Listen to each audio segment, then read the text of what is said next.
الحمد لله رب العالمين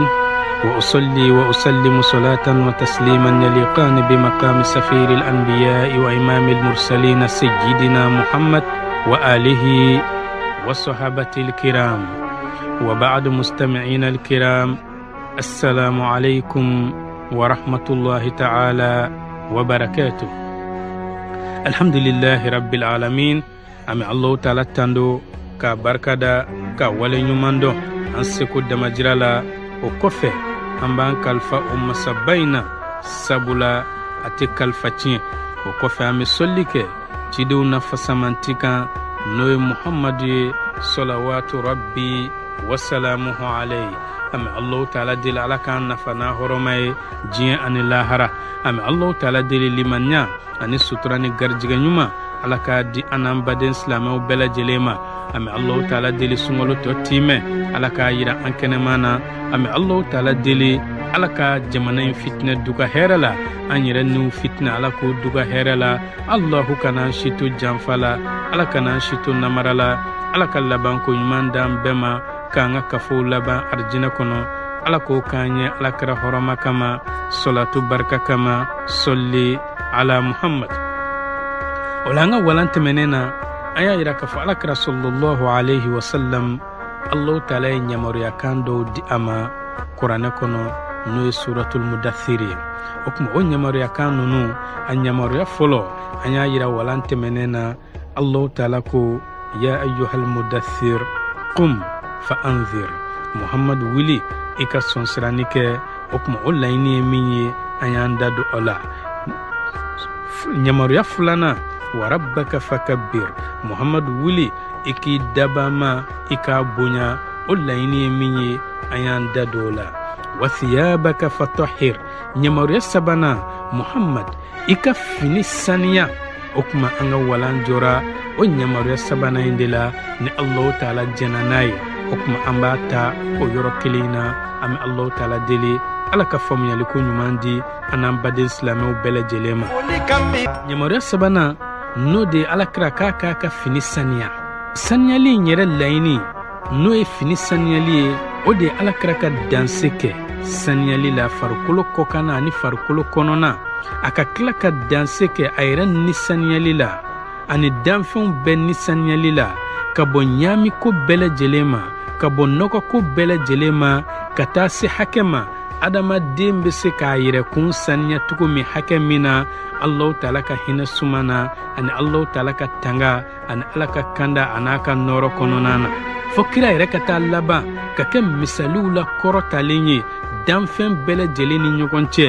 danfɛn bɛɛ lajɛlen ka sama ka na alakira ma diɲɛ in kɔnɔ a bɛɛ lajɛlen imma u kana u sɔnnen don alakira ye walima u k'a fɔɲɔgɔnya ka sɔrɔ u dusukun na u b'a dɔn ko Muhamadu de ta ye tiɲɛ ye. an ka walan jɔra yan yɔrɔ in de la an bɛ Allahu taala deli Ala ka faamuyaliko ɲuman d'an ma ni Allahu taala ka diɲɛ ye. o kuma an bɛna wuli ɲamaruya naaninan min n'o dira alakira ma sallallahu alayhi wa sallam. an bɛna wuli o ɲamaruya naaninan in de la sisan. alakira masala ye dali kɛ n ko Ala ma kɛ ɲɛli kɛ Mamadu bɛ cɛw bɛ ɲɛ. alakira masala ye dali kɛ Ala ye sugandili kɛ kira ba Mamadu la. ɲamaruya naaninan Allahu taala ko kuranɛ kɔnɔ wa rujuza fahjur. o kuma Muhammad i tigɛlen do ka bɔ boluw la koyi nga duume o tigɛli kan ka bɔ boluw la. alakira kun kɛra a tɛ dumuni foyi dun bakan min kan tigɛra boli la o bakan in alakira t'a sogo dun a kɛra dumuni min na alakira t'a dun kabin'a ma ci fo ka n'a ci. o kuma kabini alakira denmisɛn ma a ma deli ka dumuni kɛ dumuni na min kan tigɛra boli la alakira ma deli k'o dun a ka ɲɛnamaya kɔnɔ. o kɔfɛ makankaw ka boluw ɲɛnajɛ don u kun bɛ ɲɔgɔn wele ni ka fɛtibaw sigi u ka boluw kama don min n'a bɛ fɔ ko boluw ka seli don alakira tile kelen sen ma cun a kɛnɛ kan wa a ɲɛnajɛ kɛnɛw alakira ma deli ka taa yɔrɔ la a ma deli ka gɛrɛ a yɔrɔ la wa a dumuniw alakira ma dun a minfɛnw alakira ma min.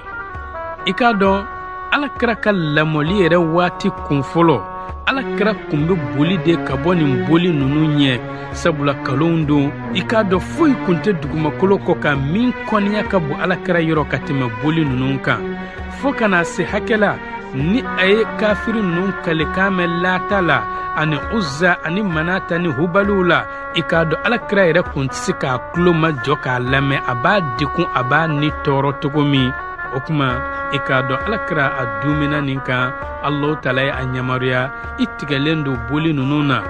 wa halisa dume o boli kan tigɛna ninnu na yamaruya 5nan wala tamnun tastakthir i kana funiseriya kɛ walisa i ka caya n'o de i kana fɛn dɔ di mɔgɔ dɔ ma walisa i ka se ka fɛn sɔrɔ a tigilama la min ka ca ka tɛmɛ i ka dita kan nka nin kiri min filɛ nin kɛrɛnkɛrɛnnen don alakira dɔrɔn de ka kiri la sallallahu alayhi wa sallam n'o de i bɛ taa sɔrɔ mɔgɔ dɔ ka kongo bɛ yen misali dɔ ka denkunni bɛ yen se bɛ a tigilamɔgɔ ye e taara sɛ di a tigi ma a ka denkunni na nga e kɔni ka ŋaniya ye ni e ye sɛ di a ma siga t'a la ale bɛna e dɛmɛ ni sagako ye o kuma anw ka hakɛ la baasi tɛ o la nka alakira ka hakɛ la i k'a dɔn k'o tɛ bɛn cogoya si la sabula fɛn dɔw bɛ yen olu kɛrɛnkɛrɛnnen don alakira dɔrɔn pe de la sallallahu alaihi wasallam o tɛ daga anw ye n'a bɛ f'o ma khasa'isun nabi i komi fɛn dɔw dagana anw fana ye a ma daga alakira ye o kuma a bɛ bɛn anw ka setigiw ka kungo kɛ ala kama o kuma ni an ka kungo sera o bɛ an dɛmɛ fɛn na min ka ca ka tɛmɛ an ye min di u ma nka alakira ka hakɛ la o tɛ bɛn a bɛ komi anw ka hakɛ la shafu ni wituru selili o ye sunna gɛlɛn de ye anw kan nka wituru selili ye farida de ye alakira kan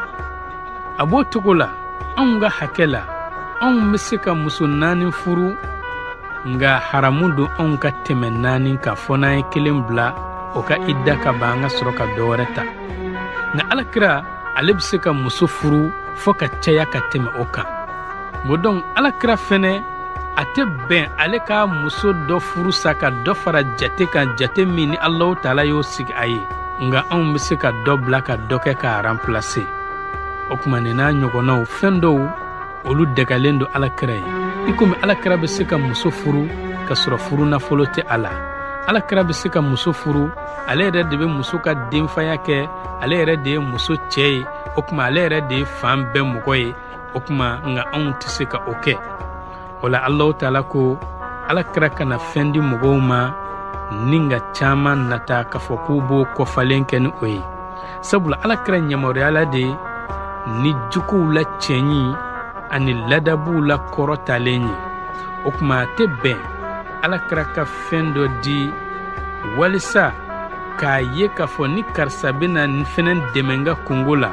a bɛ fɛn kɛ n ye min ka ca ka tɛmɛ ta in kan sabula Allahu Taala a ye alakira yamaruya de k'a fɔ diɲɛ yɛrɛ ye fɛn fitinin de ye kuma tɛ diɲɛ kɔnɔ fɛnw ma Allahu Taala ko Kuran kɔnɔ mata'ud dunya qalil diɲɛ yɛrɛ damu ye fɛn fitinin dɔrɔn de ye o kuma alakira sallallahu alayhi wa sallam ko a tɛ fɛn di walisa k'a nata k'a fɔ a bɛna fɛn sɔrɔ min ka ca ni o ye yamaruya 6nan a n'a laban o de Allahu Taala ko walirabbika fasbir Muhammad sabali i dabama a ka yamaruyaw kɔrɔ n'a ye yamaruya min na sabali i k'o kɛ ni balla ka bɔ min na sabali i k'o to yen i ka sabali maa kaana gɛlɛnw ani dantɛmɛbanciw olu ka tɔɔrɔlikow kɔrɔ maa minnu bɛ k'i fɔngɔɲɔgɔnya sabali u ka degunkow kɔrɔ maa minnu bɛ ka para bɔ i la sabali u ka kodɔnbaliya walew kɔrɔ maa minnu bɛ ka Muhammadu kɛ i komi kɔrɔ duka o kuma sabali u ka jahiliya waleyaw kɔrɔ o kuma i k'i cɛsiri ni ka i jija o kuma maa minnu fana bɛ yen n'u bɛ ka Muhammadu kɛlɛ u b'a fɛ k'i faga u b'a fɛ k'i ka sahabaw kɛlɛ ni ka tila k'u faga sabali olu fana ka tɔɔrɔ n'u ka ŋaniya juguyaw kɔrɔ Allahu Taala b'i yamaruya ka fɔ i ka sabali tɔɔrɔ ko bɛɛ lajɛlen kɔrɔ ni i fanga ye ani i ka kolo gɛlɛya ye walisa i ka se ka ɲiyɔrɔ sɔrɔ i yɛrɛ ni ɲiyɔrɔ la o tɛ dɛ walisa i ka se ka Allahu Taala ka diɲɛ sɔrɔ i ka sabali o kama o kuma i kana sabali ka fɔ i ka se ka ɲiyɔrɔ dɔ sɔrɔ i yɛrɛ ɲiyɔrɔw la n'o y'i ka laɲini ye nga i bɛ sabali de walisa i ka se ka Allahu Taala ka diɲɛ sɔrɔ o kuma an b'a fɔ Allahu Akbar Ala de ka bon n'i ye nin yamaruya kan 6 in lamɛn i b'a sanfɛlan jateminɛ ka fɔ yamaruya nɔgɔnw don nga foyi man bon ka tɛmɛ nin yamaruya ninnu kan o de la Allahu Taala ko Qur'an kɔnɔ wa ma arsalnaka illa rahmatan lil alamin anw masa Taala ma Muhammadu ci foyi kama fɔ n'a kɛra hinɛ de ye kana danfɛn bɛɛ lajɛlen ma an ka tafsiru so dungow b'a fɔ an ɲɛna ko Ala kɛra k'a cira kana danfɛn bɛɛ lajɛlen ma hinɛ de kama Ala kɛra cili kɛra hinɛ ye limaniɲajɔnw ma sabula a y'olu kanda k'u bila siratigɛ tilennen kan u bɛ taa don arijinɛ kɔnɔ Ala kɛra cili kɛra hinɛ ye munafakiw ma sabula Ala kɛra cilen hakilisigi dira munafakiw ma k'a fɔ u tɛ kɛlɛ tugun ni silamɛw kan pamuru ye Ala kɛra cili kɛra hinɛ ye kafiriw ma sabula Allahu Taala ye hakilisigi di kafiriw ma k'a fɔ a t'u halaki tugun dugumakolo kɔ kan i komi tufana kɛra ka maa dɔw halaki cogo min i komi maa dɔw halakira ka kɛ gɔnw ni warabilenw ye dɔw ka dugumakolo yɛlɛmana ni u ye ni k'a dafiri Allahu Taala ko ka a tɛ kafiriw halaki o la tugun ni Muhamadu cili ye o kuma Ala kɛra a ka ɲɛnamaya o kɛra hinɛ ye anw ye wa a ka fatuli fɛnɛ o kɛra hinɛ ye anw ye i komi ale yɛrɛ Muhamadu b'a fɔ cogo min sallallahu alayhi wa sallam hayati khayrun lakum wa mauti khayrun lakum ne Muhamadu ka saya i k'a dɔn o ye hɛrɛ de ye aw ye wa ne ka ɲɛnamaya o ye hɛrɛ de ye aw ye nin bɛ aw cɛla n bɛ aw kanda nka nin fatura i k'a sɔrɔ aw ka baaraw fana bɛ yira n na ni n ye min ye k'a fɔ ko o ye hɛrɛ ye n bɛ Allahu Taala tanu k'a barikada ni min ye tɔɔrɔ ye n bɛ Allahu Taala kafari deli o kuma ni hadisa in bɛ Ahmad ka gafa kɔnɔ o de la a bɛ lakale k'a fɔ Alakira sallallahu alayhi wa sallam don dɔ a ko Jibrila ma yala Jibrila a fɔli min bɛ kɛ k'a fɔ ne Muhamadu cili kɛra hinɛ ye danfɛn bɛɛ ma yala o hinɛ dɔ ye e Jibrila sɔrɔ wa Jibrila ko Muhamadu o hinɛ belebele ne Jibrila sɔrɔ koyi ne yɛrɛ Jibrila b'o hinɛ in de kɔnɔna na ne Jibrila kun sirannen don n ka ko kɔlaban ɲɛ sabula maa si tɛ cogoya dɔn Allahu Taala ka ko la Bal'am bun Ba'ura nin kun ye Ala ka jɔnba ye a kun b'a sigilen to a bɛ Ala ka arshu ye a ɲɛna k'a to a ka selikolo kan a kun bɛ dababara 12 a b'o sɛbɛn k'o ban tile kɔnɔ Ala ye dɔnni di a ma a ko nka sa Bal'am a ma Allahu Taala dɔn n'a ka dɔnni ye diɲɛ nata o y'a malasa o kuma ko Bal'am nana laban i komi wulu minɔgɔ b'a la o a nɛn bɛ a da la minɔgɔ t'a la o a nɛn bɛ a da la nin n'a ka Ala dɔnbaaba a sigilen bɛ Ala ka arshu ye nka a tilara ka laban ka kunangoya tugun ne Jibrila kun sirannen don n ka ko kɔ laban ɲɛ nka ne hakili sigira ni Allahu Taala ka tanuni ye tuma min na Muhamadu cira ni Ala ka kumakan dɔ ye suratu takwir kɔnɔna na aya 21 Allahu Taala ko don min zi quwwatin inda zil arshi i ka dɔn Jibrila fanga yakoyayalen tigi don lawurushiba in so dunge yɔrɔ n'o ye ne yɛrɛ Allahu ye makinin muta'in thamma amin a ko i ka dɔn Jibrila jɔyɔrɔ sabatilen tigi don Jibrila a labatolen don sankaba bili 7 sanfɛ yen fɛ Jibrila danaya mɛlɛkɛ don wahayu dili la ako nin fɔra don min ale Jibrila hakili sigira k'a fɔ Allahu Taala tɛna ale halaki k'a bɔ a ka baara la. O kuma ale b'a fɔ ale ye nɛɛma min sɔrɔ Alakira cili la maa si ma a sɔrɔ. N'an ye nin aya ninnu ta k'u jate minɛ, ya ayyuhal mudaththir qum fa'anzir wa rabbaka fakabbir wa thiyabaka fatahhir والرجز فاهجر ولا تمنن تستكثر ولربك فاصبر. N'an ni ɲamariya aya ninnu jateminɛ, nin bɛ kafoli kɛ Alakira ka weleli ani cikan laseli o kan ka taa bolo jumɛn kan ni ɲamariyakan ninnu bɛ kafoli kɛ o la. O kuma n'an ye sɔnsirani jateminɛ, ale bɛ tali kɛ de k'a fɔ baara dɔw de bɛ i k'a dɔn kɔlaban jugu bɛ se ka bɔ a la n'i ma kɛ a kɛcogo la. Baara ninnu n'i y'a kɛ bolo kɔfɛ fɛn ye k'i ban ka baara kɛ ni sɔnsiranikan ninnu ye, ko kɔlaban a bɛ kɛ kɔlaban jugu ye, wa i k'a dɔn i bɛ laban ko juguya fana sɔrɔ. O kuma aya ninnu o bɛ tali kɛ ka bɔ jɔnw na u ka Allahu Taala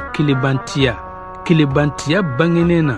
ni ka tila k'u ka koɲɛ bɛɛ lajɛlen ta ni ka sɛmɛ Allahu Taala la, ni ka u yɛrɛ ni jɛn ɲinini dabila, ka jɔnw ka jɛn ɲinini dabila, ka jɔnw ka jɛn ɲini masaw ka masa n'o ye kamanagan masa ye, n'o ye Allahu ye k'o ka jɛn ɲini. O kuma n'i y'o jate minɛ, o fana bɛ kalasiyali kɛ ka taa jɔyɔrɔ damadɔ ma. O jɔyɔrɔ fɔlɔ o de ye ka Allahu Taala yɛrɛ kelebantiya. I k'a dɔn k'a fɔ tiɲɛ na ma foyi tɛ yen min ka kan ni bato ye fɔ n'a bɔra Allahu Taala kelen pe la. Jɔyɔrɔ filanan, i ka limaniya k'a fɔ an mɛnna diɲɛ in kɔnɔ don o don, don dɔ lahara jɔ don o bɛna se. Jɔyɔrɔ sabanan, i ka wuli ni i yɛrɛ ni saniyali ye, ni ka i yɛrɛ ni bali k'i yɛrɛ ni kɛlɛ ka bɔ kɔnkow ani wale cɛjuguw la minnu waleyali bɛ se ka taa labanko juguya se i ma. O kɔfɛ i k'i yɛrɛ ni karaba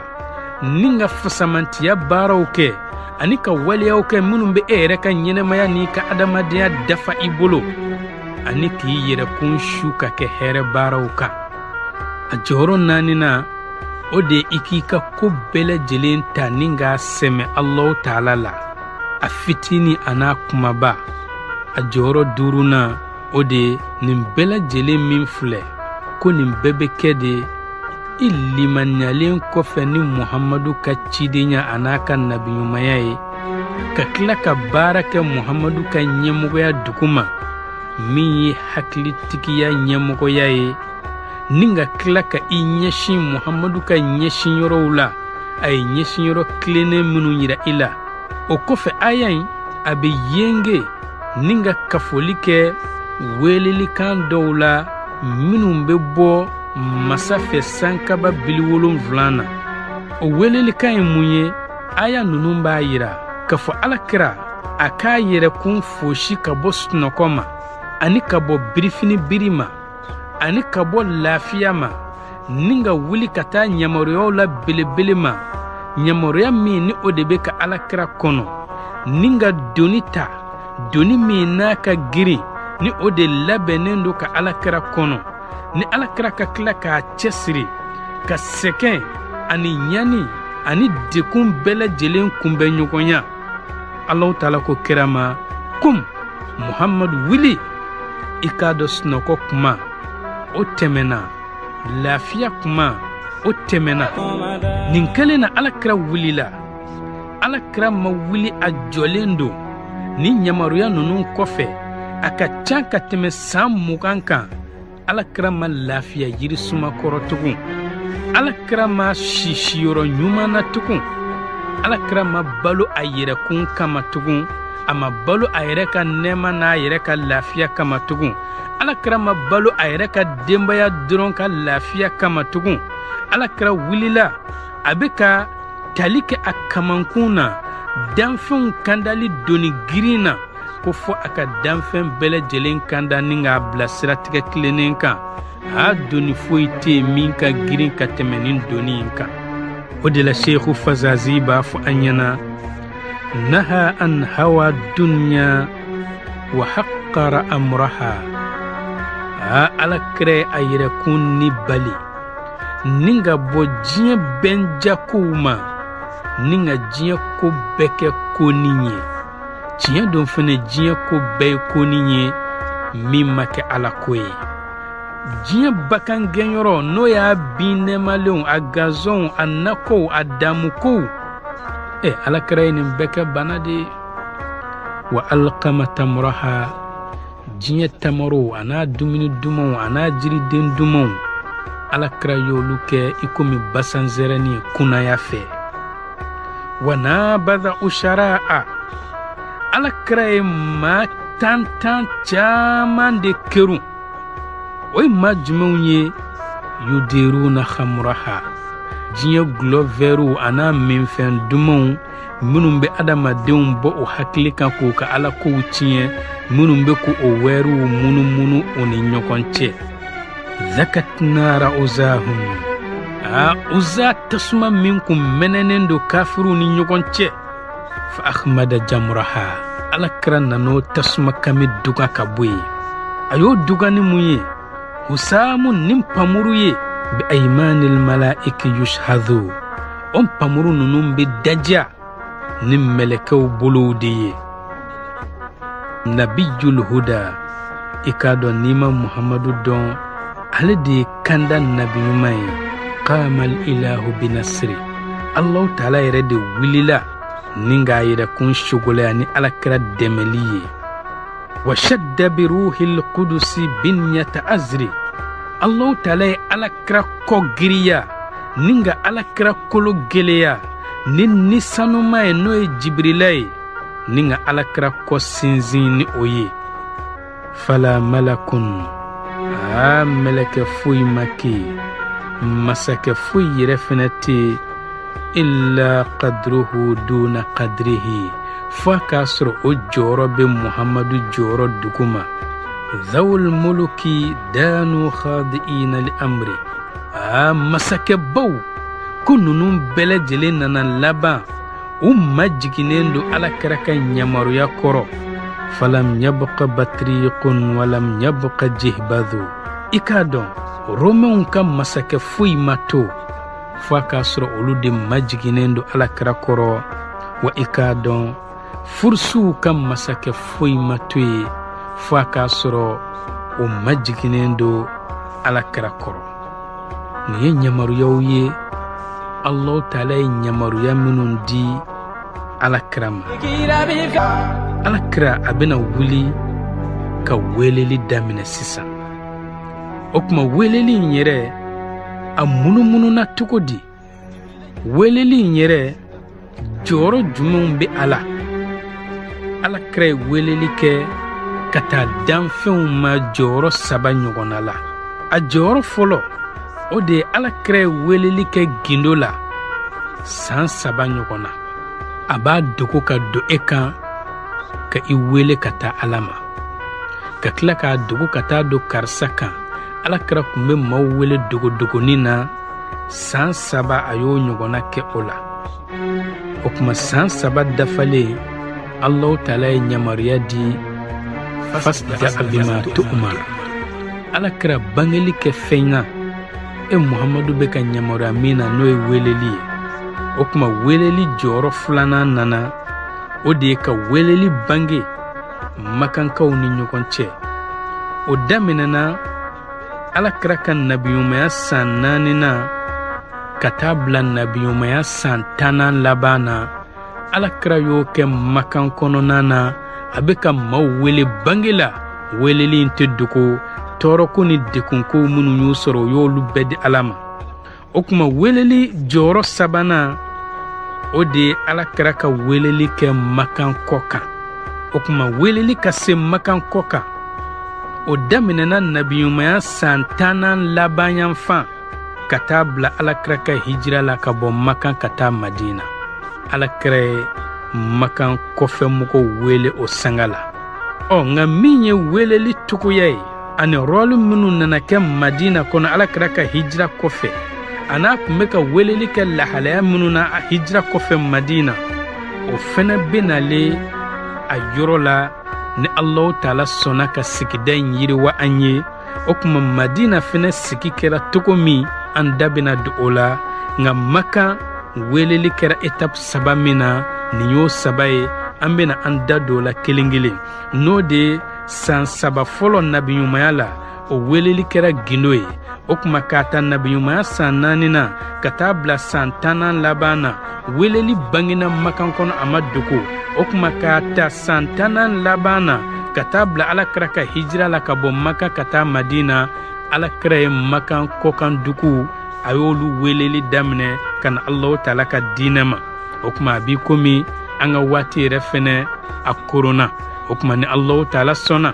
ka an si jɔ ka sigida wɛrɛ yira an na weleli martaba fɔlɔ n'o de san 3 fɔlɔ min kɛra gindo weleli la o kuma an bɛna wala in ta ye an bɛ Allahu Taala deli Ala ka faamuyaliko ɲuman di an ma diinɛ in baaracogo ɲuman Ala k'a nɔgɔya an ye Ala ka wasa ni kɔrɔta di an ma jamana in Ala ka fitinɛ duga hɛrɛ la an yɛrɛ niw Ala k'o fitinɛ duga hɛrɛ la Allahu kana an si to janfa la Ala kana an si to namara la Ala ka labanko ɲuman d'an bɛɛ ma an bɛ min ɲini Allahu Taala fɛ hɛrɛ la Ala k'a nɔgɔya an ye an bɛ siran fɛn o fɛn na tɔɔrɔkow la Allahu Taala k'an kisi a ma an bɛ Allahu Taala deli sunkalo in a tile 10 fɔlɔ ye hinɛ ye Allahu Taala k'o hinɛ de ne ni aw ma a tile 10 filanan o ye yafa ye Ala ka yafa ne ni aw ma a tile 10 laban o ye kan hɔrɔnya ka bɔ jahanama tɔɔrɔ ma Ala ka ne ni aw kan hɔrɔnya ka bɔ jahanama tɔɔrɔ ma an b'a fɔ wassalamu alaikum wa rahmatullahi